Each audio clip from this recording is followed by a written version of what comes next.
Hey guys, hello from Austin, Texas. I don't know, I think it's like 2 p.m. in San Diego-ish. I'm gonna give this a go outdoors at this restaurant because it's kind of beautiful in the background and there's some sweet background music and everybody at this restaurant is super lovely, kind of like everybody in Austin. So I'm having a very good time here. Today's quit of the week. Oh, can you hear me? I realize like I'm way far away. Okay, let's pretend you can hear me. So yes, I can put on my earphones and use the microphone, but it just feels very forced. So let's hope you can hear me. Tell me if you can't. But the quit of the week, I'll try to make this better. This is like perched on my purse. The quit of the week is quitting the status quo. And lots of things brought this to my mind this week. First off, Austin, Texas is about as quitting the Texan status quo as you can get. You've probably heard of their slogan, maybe unofficial slogan, keep Austin weird. And it's weird in very many great ways. I really like it here, but it's completely different from the rest of Texas. So as if somebody said, well, we don't care about the Texan status quo, we're gonna be Austin. And it's really fun and funky and all kinds of political reasons it's different from the rest of Texas, but we won't dwell on those. And the other reason I thought of it is because yesterday I received an email notifying me that I have been certified by the National Board of Physicians and Surgeons. And you may think, well, like, Morski, you've been a doctor for 13 years, why are you just getting certified? Well, I have been certified ever since I got out of my family medicine residency and my sports medicine fellowship by the board that 99.9% of doctors are certified by. And that board costs a lot of money. They cost thousands of dollars to take their exam every 8 to 10 years. They, will charge you hundreds up to $1,000 just to maintain your certification with them.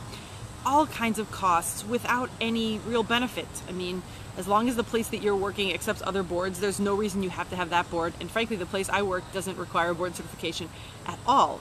So somebody, luckily, a few years ago said, forget this status quo, we are starting our own certification board. And God bless them, because to join this, they did all the same background checks the other board would have done. They made sure I've done my continuing medical education, and then they charged me a whopping $149 instead of the thousands that the other board would have charged me. So getting that email, yes, you are now certified by a board organization that is not part of the status quo, but realizes, hey, like, there's no reason to be part of the status quo. We're going to be better for doctors. And a lot of things have come about because people have questioned the status quo. They quit accepting the status quo. Steve Jobs, Bill Gates, when they made technological advances. Elon Musk, the status quo at the time was like, you don't have your own rocket. You don't fly to space as an individual. You leave that up to NASA. And Elon's like, no, forget the status quo. I quit that business. I'm going to make my own rocket. And yay, because he did. And he's done many other things that when he quit the status quo, Tesla appears. So also November Project, another group that's near and dear to my heart. The founders, there were many reasons they founded it. They wanted to keep each other accountable for workouts, but the status quo at that point was you had to pay to work out. And they made a workout that was completely free, still is, as far as I understand, always will be. There's a hair somewhere. Anyway, hassles of doing this outside, or the hazards. But think about ways in your life where you butt up against something that isn't working for you, that you're only doing just because the status quo tells you to do.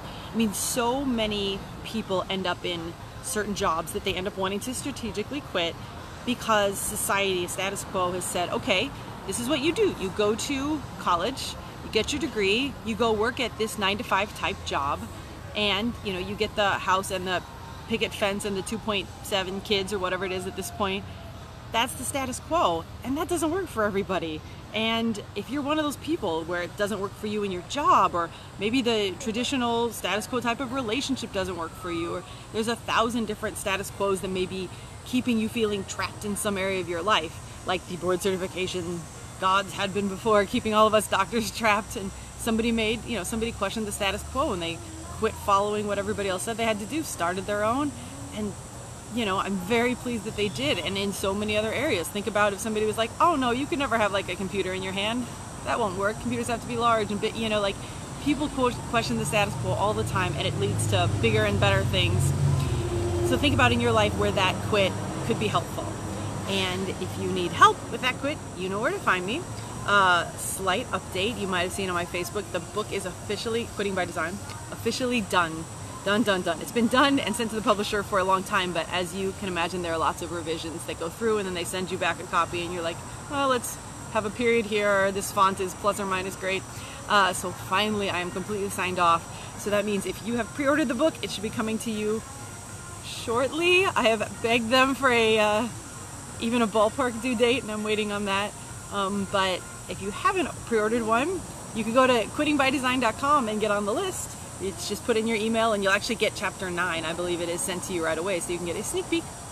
And if you want to watch more of these quits of the week, I've put them all on my YouTube channel at youtube.com/Morski, but if you look up Quitting by Design plus YouTube, you'll probably find it. And there's a new episode of Quit Happens out yesterday from a very stoic gent, and he gives some really good advice about how thinking about the fact that, you know, we're not going to be around forever is a really good way to get over your quitting fears. So that's all I've got from here. I'm going to go back and enjoy some more of Austin. Thanks for joining me, and I'll see you next week.